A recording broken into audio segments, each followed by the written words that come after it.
Svađa Trumpa, Zelenskog i Venca i dalje je svjetska vijest dana.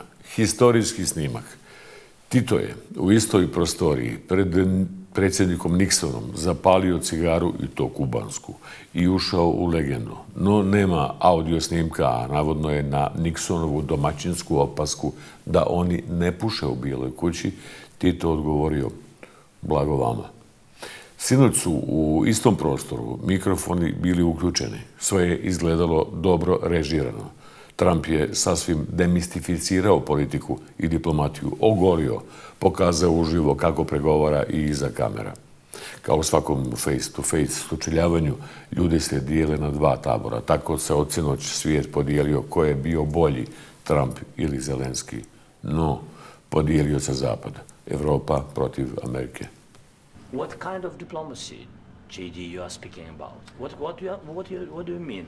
I'm talking about the kind of diplomacy that's going to end the destruction of your country. Yes, but if you Mr. President, with respect, I think it's disrespectful for you to come into the Oval Office and try to litigate this in front of the American media. Right now, you guys are going around and forcing conscripts to the front lines because you have manpower problems. You should be thanking the President for trying to bring an end to this conflict. Have you ever been to Ukraine that you say what problems we have?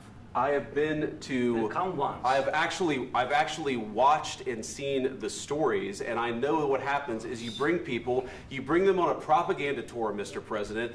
Do you disagree that you've had problems bringing people into your military?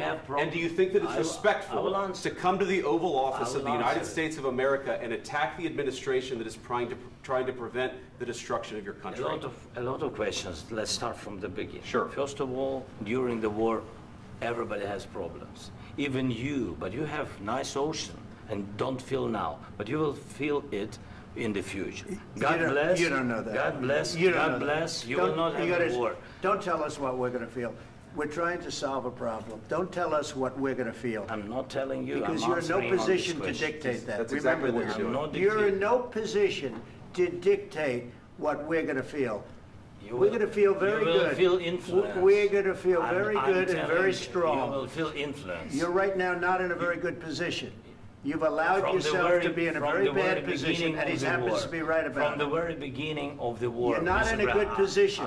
You don't have the cards right now. With us, you start having cards. Right now, you don't. You're playing cards. You're playing cards. You're gambling with the lives of millions of people. You're gambling with World War III. You're gambling with World War III.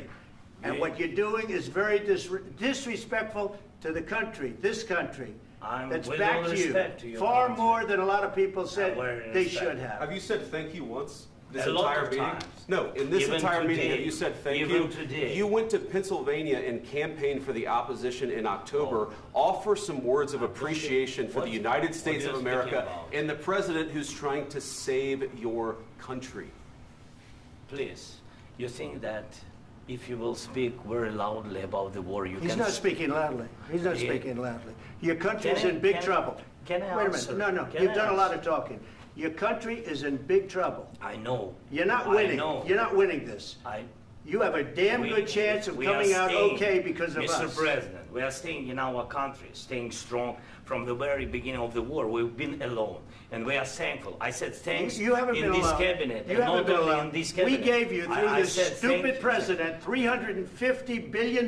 You voted we gave for you your military equipment, and you men are brave, but they had to use our military. What about if you didn't have our military equipment, if you didn't have our military equipment, this war would have been over in 2 weeks. In 3 days, I heard it from Putin. In 3 days, this is something maybe new. less. In 2 weeks, of course, yes. It's going to be a very hard thing to do business like this. Again, I tell you. just say thank you. I said a lot of times to American people. Accept that there are disagreements, and let's go litigate those disagreements rather than trying to fight it out in the American media when you're wrong. We know that you're wrong. But you see, I think it's good for the American people to see what's going on. I understand, sir. I think it's very important. That's why I kept this going so long.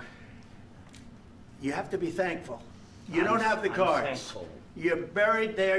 Your people are dying. You're running low on soldiers. Listen, you're running low on soldiers. It would be a damn good thing. And then you tell us, I don't want a ceasefire. I don't want a ceasefire. I want to go and I want this. Look, If you could get a ceasefire right now, I tell you, you take it so the bullets stop flying and your men stop getting killed. Of course we want to stop the war. But you're saying you don't want a ceasefire. But I said to you, I want a ceasefire. With guarantees. Because you'll get a ceasefire faster than an agreement. Ask our people about ceasefire, what they think. That wasn't with me. For you what, that wasn't with me. That was with a guy named Biden who was not a smart person. That was with Obama. It was your president. Excuse me. That was with Obama, who gave you sheets, and I gave you javelins. Yes. I gave you the javelins to take out all those tanks. Obama gave you sheets. In fact, the statement is Obama gave sheets and Trump gave javelins. You got to be more thankful, because let me tell you, you don't have the cards. With us, you have the cards. But without us, you don't have any cards. One more question to